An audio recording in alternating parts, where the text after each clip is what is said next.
চকুৰ পানীৰ উষ্ণতাই আজিকালি মোক আনন্দ দিয়ে।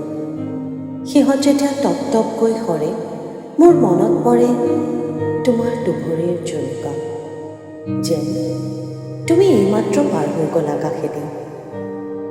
তোমাক ধৰিও ৰাখিব নোৱাৰো। হয়তো তুমি বতাহৰ দৰে পাৰ হৈ যোৱা আঙুলিৰ ফাকেৰে। অন্ধকাৰ আজিকালি ৰৈ থাকে মোৰ বাবে, বৰ আগ্ৰহেৰে। কেতিয়াবা পোহৰ নাইকিয়া নহওঁতে ওলাইহি ফুটুককৈ।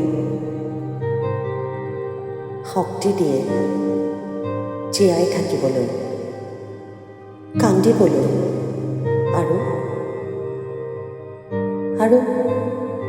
তোমাক ভাবিবলৈ,